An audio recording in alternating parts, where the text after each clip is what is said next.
masuk. Si Adara ada nggak? Ada. Kenapa Adara? Sakit. Terus si Ridwan ada nggak? Ada Ridwan. Ada si Najwa? Ada. Ya, semoga yang sakit bisa cepat sembuh dan bisa kembali lagi belajar seperti biasa. Ya. Oke ya. Sebelumnya Ibu kita akan berdoa dulu ya. Ya. Siapa yang mau pimpin doanya di depan? Rehan, boleh Rehan. Ayo pimpin doanya.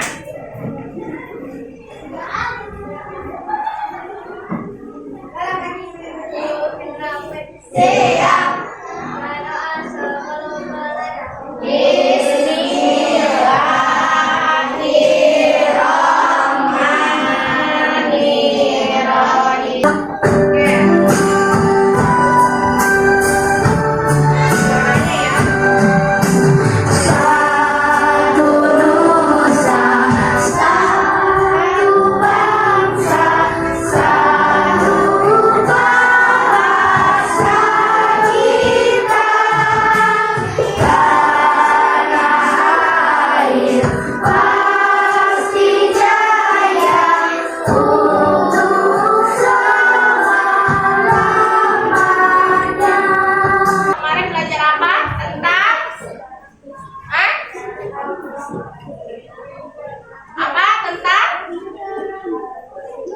Berpikir secara komputasional. Nah, ada 4 metode. Metode apa aja? Algoritma, terus pola, terus dekomposisi, abstraksi. Kemarin kita membahas algoritma, berarti tentang menanyakan harga suatu barang ya, if dan else. Menanyakan suatu barang apabila uangnya cukup jadi beli nggak? Jadi kalau tidak cukup bisa kebeli nggak barangnya? Nah ya, itu adalah percakapan jual beli if dan else ya. Oke, lanjut. Nah di sini nanti ada video pembelajaran ya tentang pengetahuan tentang kecerdasan artifisial ya. Bagaimana risikonya, manfaatnya seperti apa ya. Kita simak dulu videonya.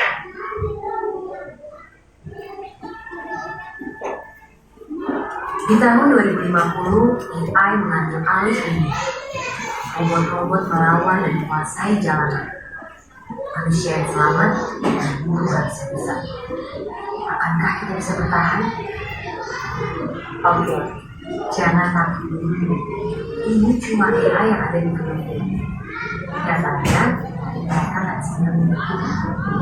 Tapi, apa tidak? Apakah ada ancaman tersembunyi dari kita?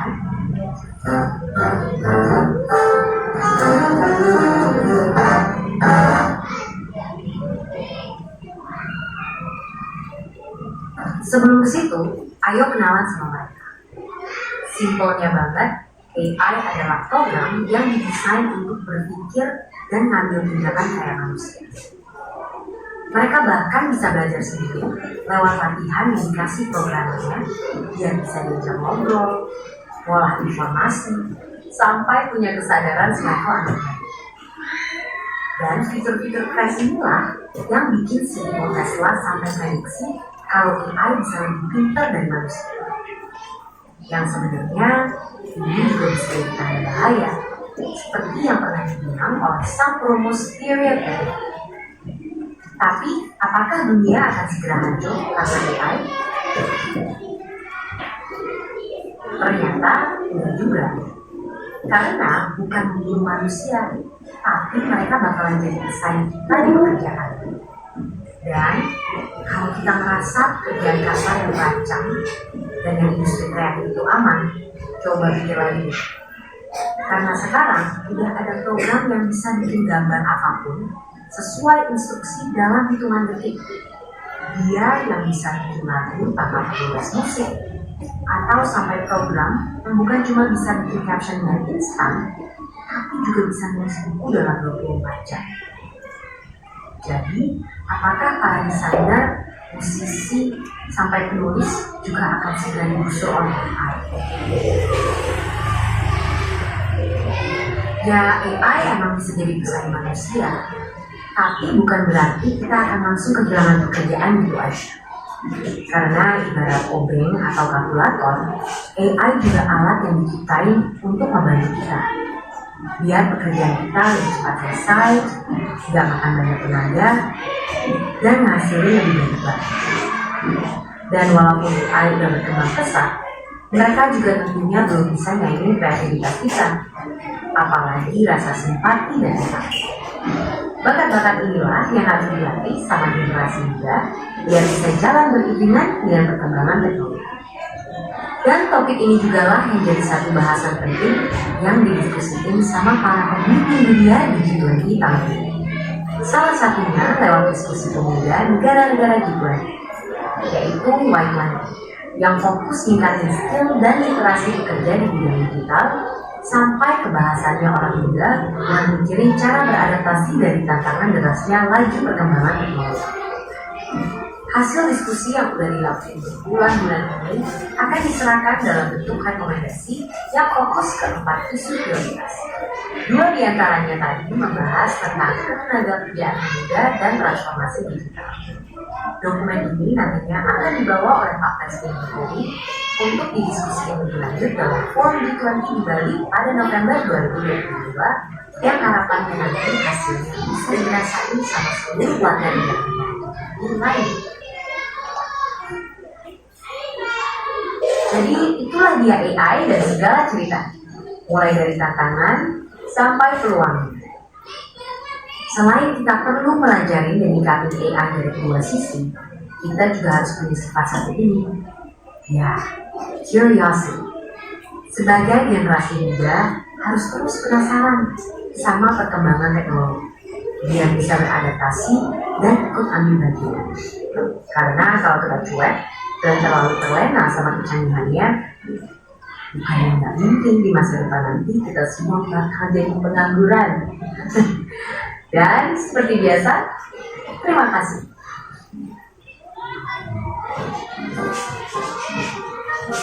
Ya, kan itu adalah video tentang pengetahuan AI. Jadi pengetahuan AI itu di sini sekarang teknologi sudah makin canggih. Ya, kayak di video tadi apa?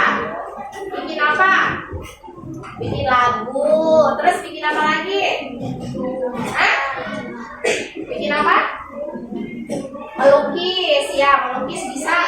Kalau melukis kan kalau manualnya dilukis ya. Terus kalau melukis ada iPod-nya misalnya, bisa melukis lewat HP. Terus apa lagi tadi? Disediain makanan, ada robotnya tuh. Ya, ada robot ya. Tapi semua disediakan udah terbuat pakai robot ya. Ada robot buat nganterin makanan, ada robot buat nyapu. Jadi kita udah mau ngapain ya. Sekarang teknologinya sudah makin canggih. Dan bagaimana kita memanfaatkan teknologi itu dan jangan sampai ketergantungan. Resikonya apa kalau sampai ketergantungan? Pekerjaan tidak dapat ya, pekerjaan jadi makin sulit ya. Jadi harus menyeimbangkan teknologi yang sekarang semakin meningkat ya, itu maksudnya. Oke, lanjut. Nah, di sini Ibu akan ke materi. Sebelum ke materi, Ibu mau bertanya, ada kedua mesin yang sama-sama membantu manusia. Mesin apakah itu? Ayo, mesin apakah itu? Terus di sini nanti ada perbedaannya dua mesin itu dan bagaimana cara kerjanya. Ya, lanjut. Nah, perbedaannya apa dulu sebelum kita mengetahui dua mesin itu ya? Yang mengandung perbedaan antara kecerdasan artifisial dan kecerdasan manusia. Bedanya apa sih? Kecerdasan artifisial yang memiliki teknologi tinggi dengan kecerdasan manusia seperti kita ya. Bedanya apa? Yang pertama, tidak memiliki perasaan, hanya mengikuti instruksi artifisial. Yang kedua, ya, belajar dari data dan program yang diberikan. Terus yang ketiga, ya, hanya memahami hal yang ada dalam datanya saja, ya. Dia hanya tahu tentang data, ya. Terus yang keempat, membuat keputusan berdasarkan angka dan pola. Dan angka dan polanya saja, ya. Kalau kecerdasan manusia bisa berpikir, terus belajar sendiri, memiliki perasaan, kreativitas dalam berinovasi. Maksudnya berinovasi apa? Melakukan perubahan, ya, dan menciptakan ide baru. Dan yang kedua, beradaptasi dengan lingkungan melalui interaksi sosial. Yang ketiga, ya, memahami konteks yang luas. Jadi lingkungan yang luas mereka bisa memahami kita, ya, sebagai manusia. Terus membuat keputusan dengan pertimbangan emosi. Kalau misalkan AI punya nggak emosi seperti kita? Enggak, ya, berarti hanya kecerdasan manusia yang punya pertimbangan emosi, nilai moral dan etika. Ya, itu perbedaannya. Lanjut. Nah, di sini ada gambar apa? Kalkulator sama Google Translate. Bedanya apa gambar yang ini sama yang ini? Apa? Kalau kalkulator di inputnya seperti apa? Kalau menginput angka, keluarnya jadi angka. Kalau Google Translate, fungsinya buat apa? Untuk mencari informasi. Banyak kan bahasanya untuk mencari informasi. Banyak, ya. Bisa melalui audio, bisa, ya, pesan suara, bisa. Terus bisa melalui teks, bisa. Kita bisa tahu bahasanya lebih dari satu, ya. Kalau mau cari bahasa Inggris, bahasa Perancis dan lain-lain. Jadi bedanya dan cara kerjanya yaitu yang pertama, kalkulator itu adalah fungsinya untuk menginput angka, penjumlahan, pengurangan, dan lain-lain. Dan hasilnya juga sama, ya. Hasilnya berarti angka, ya. Kalau Google Translate, apa tadi Google Translate? Apa? Menginput kata-kata menjadi suara, bisa. Terus berbentuk teks, bisa nggak? Bisa. Terus berbentuk apa lagi? Udah, ya, hanya sebatas itu. Berarti berbentuk teks dan audio, ya. Itu kelebihannya. Beda nggak? Beda, ya. Lebih canggihan yang mana? Yang Google Translate, ya, itu, ya. Terus contoh lagi. Nah, gambar yang sebelah kiri gambar apa? Mesin tik. Tahu mesin tik? Tahu. Yang sebelahnya komputer atau laptop. Ini lebih ke laptop, ya. Kalau komputer pakai CPU, ya. Apa beda dan cara kerja dari benda yang di atas? Coba. Kalau mesin tik ditekan, keluar datanya enggak? Keluar data. Keluar datanya lewat apa? Lewat kertas. Bisa disimpan tidak? Bisa disimpan tidak? Tidak bisa, karena manual. Jadi cara kerjanya dia diketik, terus mengeluarkan teks, ya, sambil diketik mengeluarkan teks atau gambar nggak mungkin, ya. Harus mengeluarkan tulisan saja, ya. Jadi langsung dikeluarkan, mengeluarkan teks saja. Kalau komputer, kalau laptop gimana? Diketik, ada roomnya nggak? Ada. Terus ada penyimpanannya, banyak, ya. Ada penyimpanannya, ada prosesornya, ada apa lagi? Ada programnya di dalam, jadi bisa disimpan di memori. Terus pengeluaran datanya gimana? Bisa banyak apa lebih dari bisa satu apa lebih dari satu? Bisa lebih dari satu. Jadi menyimpan datanya banyak karena dia mempunyai memori internal dan memori eksternal. Canggihannya mana? Laptop. Kok suaranya kayaknya nggak semangat nih? Ayo semangat, tepuk semangat.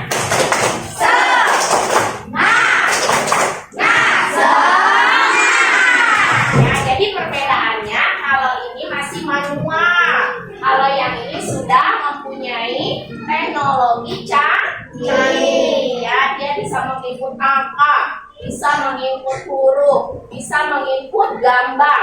Ya, kalau ini kan hanya teks saja. Bedanya ya, dan cara kerjanya seperti itu. Lanjut. Nah, sebelum ke tujuan pembelajaran, kita ice breaking dulu ya. Tepuk 1, ada tepuk 2, ada tepuk 3. Oke, ikutin ibu ya. Tepuk 1. Oke. Ya, ikutin. Tepuk 1. Oke. Tepuk 2. Tepuk 1. Yes. Ibu lupa, maaf ya. Tepuk 1. Yes. Tepuk 2. Oke. Tepuk 3. Semangat. Ulangi. Tepuk 1. Yes. Tepuk 2. Oke. Tepuk 3. Semangat. Oke, lanjut ya. Tujuan pembelajarannya apa sih? Kita bisa mengetahui tentang materi yang akan disampaikan setelah ini ya. Yang pertama, siswa dapat menjelaskan pengertian mesin cerdas dan non cerdas dengan bahasa yang sederhana. Yang kedua, siswa dapat menyebutkan contoh mesin cerdas dan non cerdas di kehidupan sehari-hari. Terus yang ketiga, siswa dapat membandingkan perbedaan, kelebihan dan kelemahan dari mesin tersebut. Dan yang keempat adalah refleksi ya, merefleksikan peran manusia dalam menggunakan mesin cerdas dengan bijak. Itu tujuannya ya. Oke, ibu mau tahu dulu nih, kalian punya HP nggak di rumah? Punya. Banyak aplikasi nggak yang di-download? Banyak. Berarti HP itu banyak banget ya aplikasi yang di-download. Terutama aplikasi apa aja? Ada game. Apalagi? WA. Terus? TikTok. YouTube. Apalagi? Instagram. Wah, keren lo punya Instagram. Jadi banyak ya. Nah, bagaimana cara kalian menggunakan HP tersebut? Coba bagaimana caranya?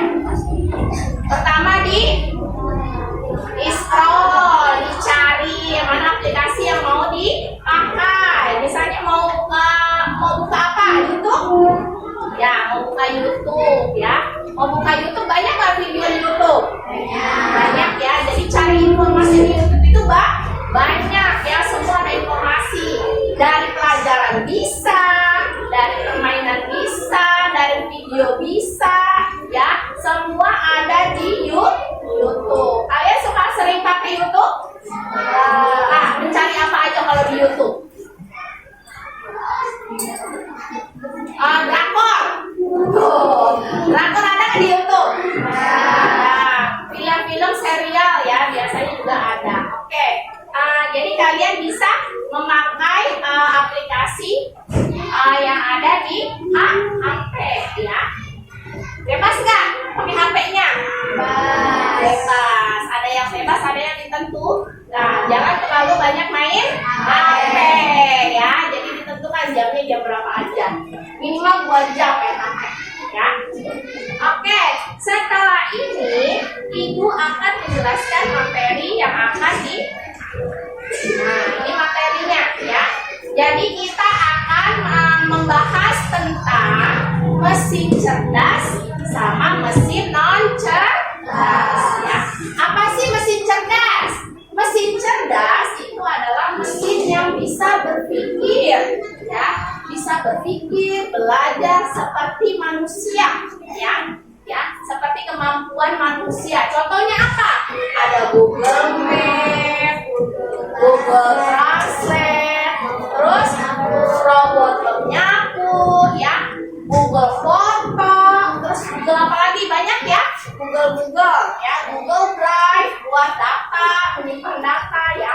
Itu adalah mesin cerdas. Beserta contoh mesin non cerdas. Apa mesin non cerdas? Mesin yang hanya mengikuti instruksi manusia tanpa bisa belajar. Contohnya apa? Kalkulator. Tadi ada contohnya. Jam waiter, ada jam waiter? Ya. Kipas angin manual dan mesin dingin. Itu adalah mesin non cerdas. Ya. Perbedaannya apa? Kalau mesin cerdas itu dia adaptif, ya. Adaptif itu bisa belajar, ya, seperti manusia, ya, sesuai dengan teknologi yang ada, ya, dimanfaatkan itu teknologi yang ada, ya. Jadi ini namanya mesin cerdas, ya. Terus dia otomatis, jalannya otomatis, nggak usah dikasih tahu sama manusia, dia udah jalan sendiri, ya. Perintahnya udah jalan sendiri. Terus mesin non cerdas itu tetap, ya. Dia tidak jalan-jalan, dia tidak berjalan, dia tidak berpikir, dia tidak bisa belajar, hanya tetap di situ saja, ya, tidak bisa belajar, terus bergantung pada manusia. Jadi kalau misalkan tidak ada manusia, dia tidak bisa berjalan, ya.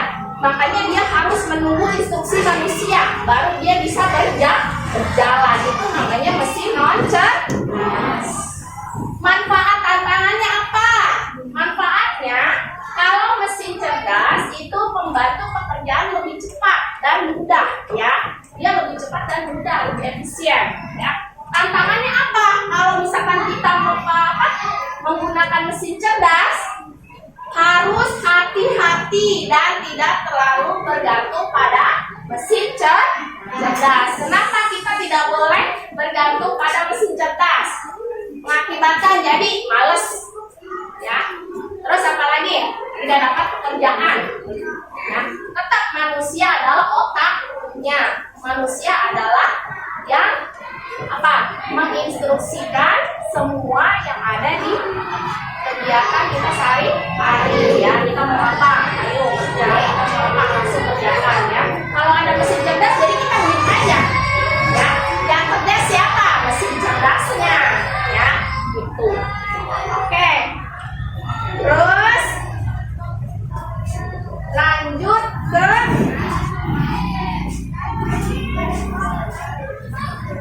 ada satu lagi misalnya, ya. Gimana kalau kita mencari informasi, bedanya mencari informasi di laptop misalnya, di laptop sama di buku, bedanya gimana? Kalau mencari informasi di laptop sama di buku, ayo, kalau di buku gimana? Ya manual. Gimana kalau di buku? Nyarinya lama nggak? Lama, nyari dulu, baca dulu. Kalau nyari informasi di laptop, langsung di Google misalnya, ya, cepet nggak? Cepet. Lewat aplikasi apa biasanya? Google, ya, cari Google, ya, di Google. Misalkan bisa pesan suara nggak? Bisa. Saya mau misalkan mencari pengertian dari mesin cerdas, langsung bebek, ada ya artinya, jadi kita bisa langsung baca. Kalau di buku kan tidak, ya. Kalau di buku kita cari dulu halaman berapa, terus bukunya harus cari dulu judulnya apa, ya. Jadi lama, itu bedanya. Paham sampai sini? Paham? Ada pertanyaan tidak? Tidak. Paham ya? Oke. Sekarang Ibu punya lembar kerja siswa yang harus dikerjakan per kelompok.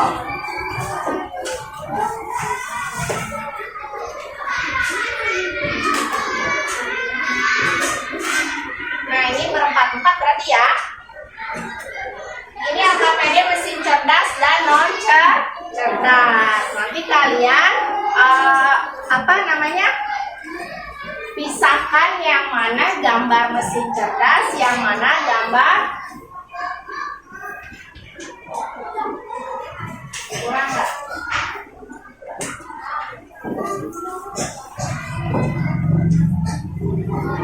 Yang ada yang mesin cerdas, ada non cerdas. Bisa diakumulasikan yang mana mesin cerdas, yang mana mesin tidak cerdas. Jadi berempat nih. Di berempat di sini, yang itu sana berempat. Ya, tulis.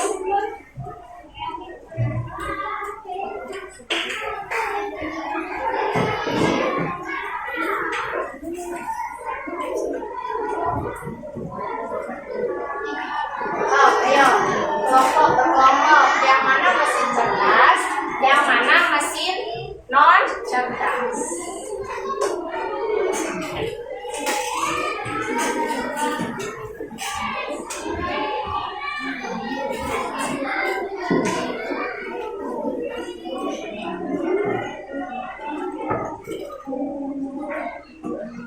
Bisa kan membedakan? Ya, bisa.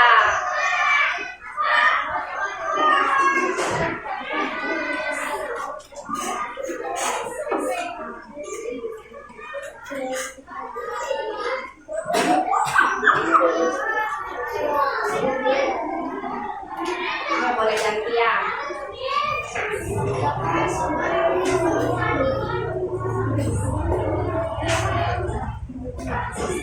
Enggak, kesini aja, kesini.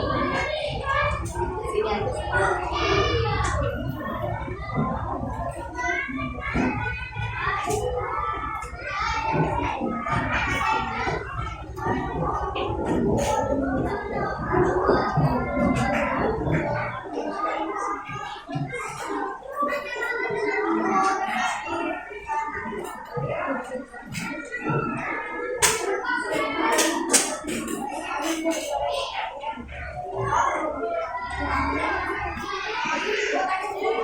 Kalau udah, perwakilan bisa bersepadu.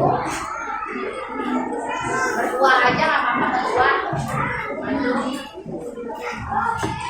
Dibacakan mesin cerdasnya apa aja, sama mesin non cerdasnya. Ayo, yang punya siapa? Semangat.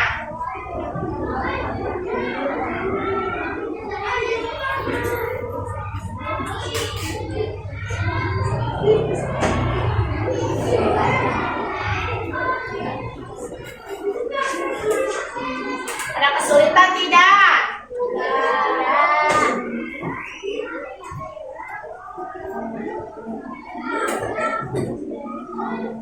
Tidak.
Ya, apa aja mesin cerdasnya?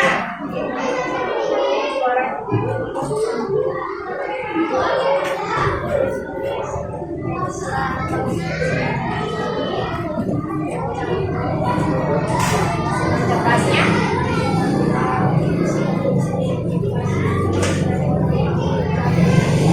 Ya, betul tidak? Betul. Ya, tepuk tangan.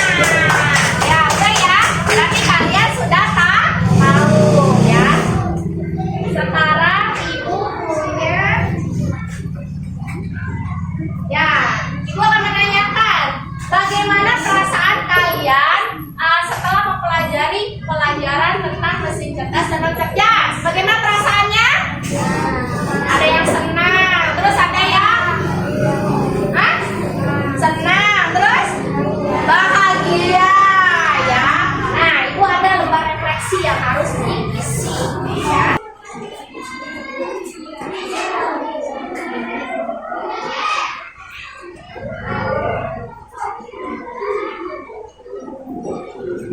Ada yang udah?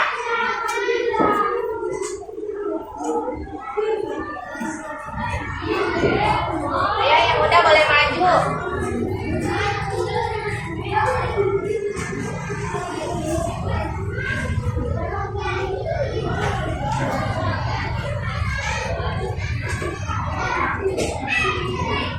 Ayo maju, ayo semangat, ayo. Ayo udah, ayo udah, boleh Alisa. Ayo Alisa bacakan, iya ayo. Aduh Alisa ya. Ya. Bagaimana perasaanmu? Senang. Terus, apakah mesin cerdas dan non cerdas bisa menggantikan manusia sepenuhnya? Tidak, tidak, ya tidak ya. Jelaskan kenapa tidak? Oh iya, karena mesin cerdas hanya mengolah data saja. Betul atau tidak? Betul. Ya, tepuk tangan. Boleh Ainul maju.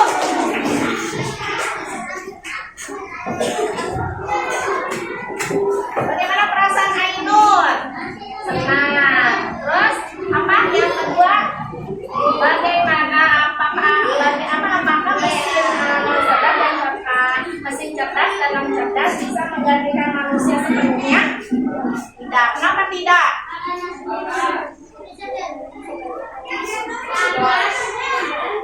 Ya, jadi mesin cerdas itu hanya sebagai alat bantu, tidak bisa menggantikan manusia. Betul atau tidak?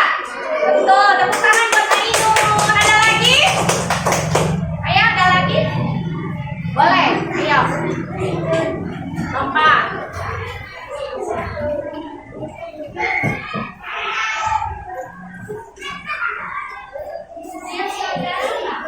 Ya, bagaimana perasaan Bapak hari ini? Senang dan bahagia. Terus yang kedua, apakah mesin cerdas dan non cerdas bisa menggantikan manusia sepenuhnya? Tidak. Kenapa? Oh iya, sama mengendalikan data dan angka saja. Tepuk tangan. Ya, jadi kalian sudah paham ya? Paham tidak? Paham. Oke. Ya, kesimpulannya, yang pertama, mesin cerdas itu bisa belajar beradaptasi, ya, mengambil keputusan berdasarkan data. Kalau mesin yang cerdas bekerja sesuai dengan instruksi manusia, ya, tanpa belajar sendiri dalam menyesuaikan diri. Perbedaannya, ya, itu kemampuan beradaptasi. Mesin cerdas bisa menyesuaikan diri dalam situasi baru, ya. Sedangkan mesin non cerdas hanya mengikuti aturan yang sudah diprogram. Ya, contohnya apa coba? Kalau mesin cerdas yang ada di sini, mesin cerdas adakah? Apa? Mesin cerdas yang mana? Laptop. Terus apa lagi? Proyektor termasuk cerdas apa non cerdas? Cerdas apa non cerdas? Non cerdas. Kilas manual termasuk non cerdas apa cerdas? Non cerdas. Berarti kalian sudah paham ya. Terus ada manfaatnya. Kalau manfaatnya berarti bisa membantu manusia lebih cepat bekerja. tantangannya yaitu dari etika penggunaan dan resiko ketergantungan ya. Hati-hati, jangan terlalu ketergantungan memakai mesin cerdas ya. Jadi intinya manusia tetap